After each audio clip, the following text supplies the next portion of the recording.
Hello everyone. Most of the In time, this session, when the let circuit me breaker is explain open, the these consequence capacitive of currents have to be interrupting the interrupted. capacitive currents So, to using a model circuit such a breaker. system, let us Before use the we following learn the circuit consequence of representation. interrupting the So we have capacitive Vm currents sin through omega the t circuit representing the breaker. generator Let of the us power system understand network. the sources Let of L these be the capacitive total currents. inductance value. So the till sources of the capacitive currents circuit are an breaker unloaded contact, and transmission let's line see the where stray the charging capacitance current could be across up to one 10 of the circuit ampere. breaker terminals. In case of And let's underground see cables denote the whose capacitor that capacitance has to be greater disconnected. than the So this overhead capacitor lines, could the be charging an current could unloaded be up up to to 100 100 ampere. are underground And in cables case or of the capacitor banks that is used that for are power used factor for correction. power factor So this correction, circuit the is a capacitive current capacitive or the circuit. charging current Generally, could be for up to capacitive circuits, 1400 current ampere. leads voltage by 90 degree.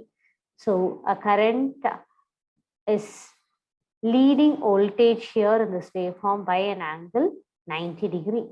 And most of the circuit breaker work based on the low resistance or extinction principle.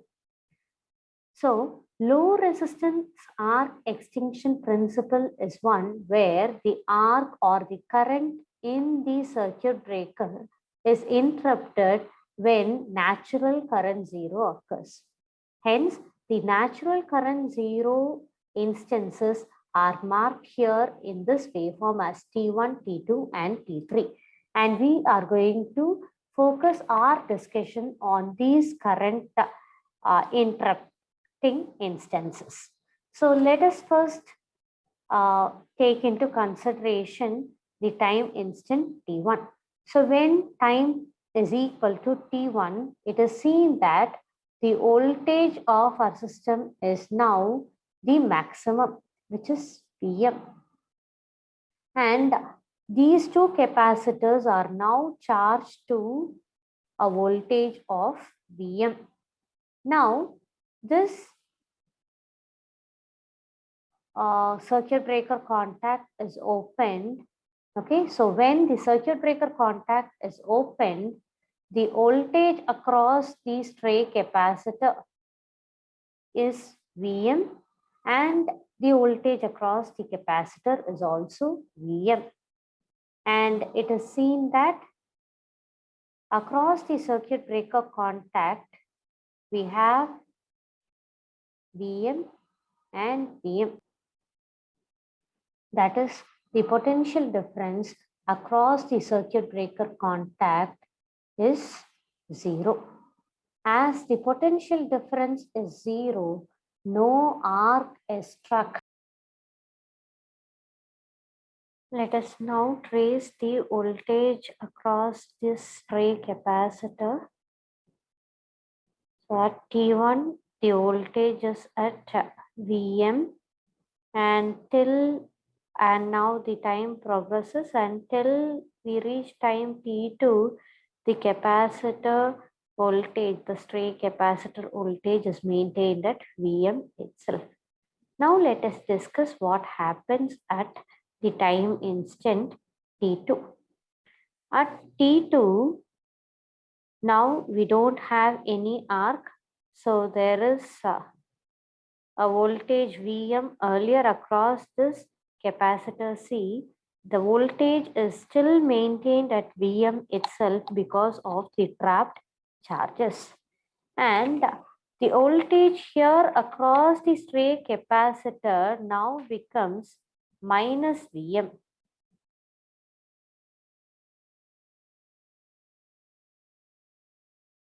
The voltage across the stray capacitor is minus Vm and the voltage across capacitor is Vm. So the potential difference is 2 times Vm.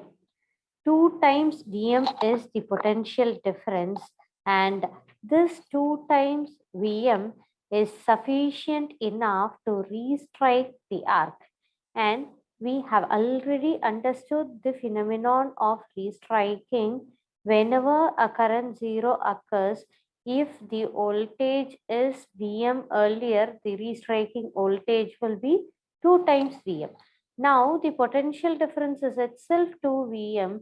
So the restriking voltage or the voltage across the circuit breaker contacts is now going to be 4 Vm. That is, here we have a voltage of 4 Vm across the circuit breaker contact, and this in turn charges this tray capacitor to a voltage of -3 Vm, so that a potential difference of 4 Vm appears across the circuit breaker contact, and thus the restriking voltage is 4 Vm. Now let us continue tracing the curve.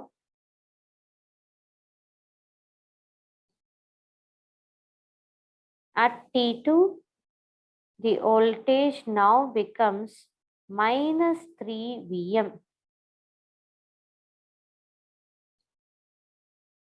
And as time progresses, the voltage is maintained at -3 Vm itself.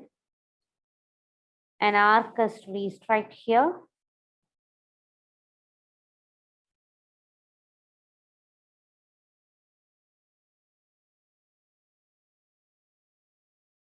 Because an arc is struck, the capacitor C also charges through -3 Vm.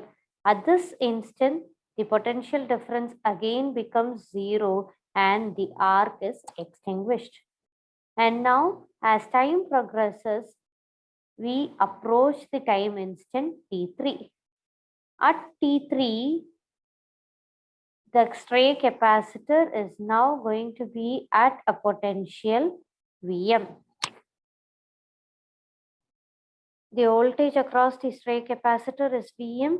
Voltage across the capacitor C is now -3 Vm, and hence the potential difference is 4 times Vm. That is, between the circuit breaker contact, we'll always have 2 times the potential difference appearing as the restriking voltage, and now we have 8 times Vm. We already have -3 Vm across the capacitor C. In order to maintain a restriking voltage of 8 times Vm, the stray capacitance now gets charged to 5 times Vm, so that a potential difference of 8 Vm is maintained. Now let's again trace the graph. So at T3, the voltage across the straight capacitor becomes 5 Vm,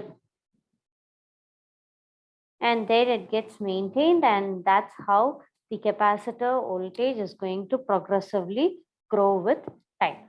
So now there exists a very high potential difference across the breaker contact, and hence an arc is again struck, and it in turn charges the capacitor C to a voltage 5 times Vm.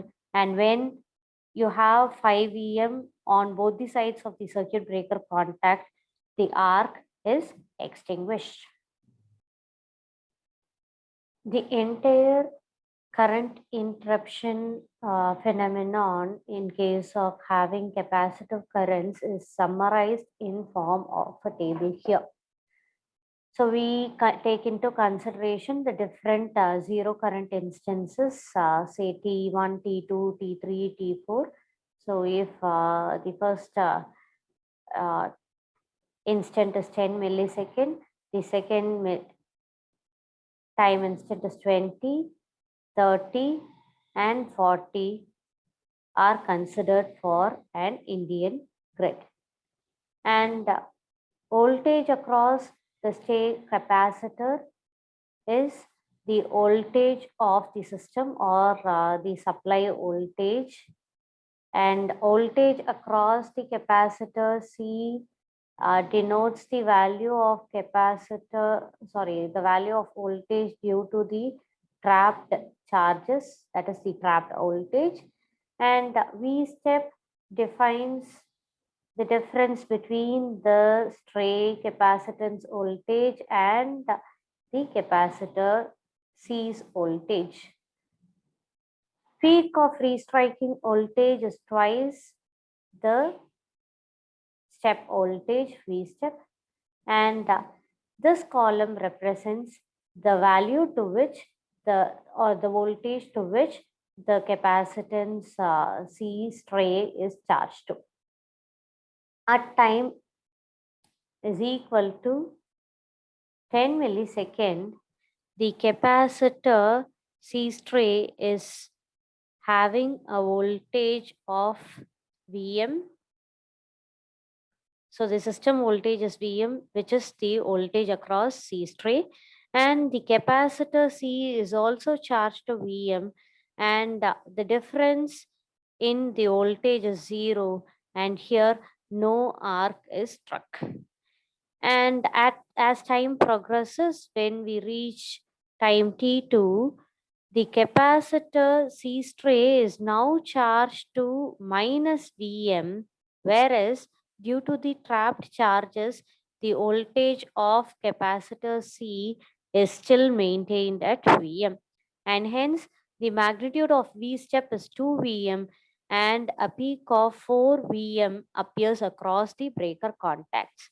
And because of this, the capacitor C stray is charged to minus 3 times Vm.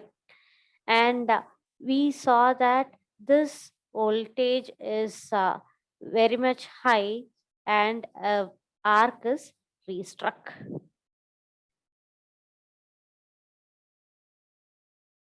And now, as time progresses, the voltage is maintained at minus 3 Vm across the C stray capacitance, and at T3 now, because the stray capacitor is now at a voltage Vm, and here you have minus 3 Vm, and we experience again a higher voltage, and arc is restruck. So the arc is restruck again and again, but such happenings does not occur practically because we don't let the voltage to go beyond 2 times Vm across the circuit breaker, and every circuit breaker is provided with a lightning arrestor, and this lightning arrestor bypasses the high voltage sources to the ground, and thus this phenomenon is avoided from happening. Or if there is no lightning arrestor, we go for a resistance switching method, and this resistance switching method also helps us in avoiding the high transients. Thank you.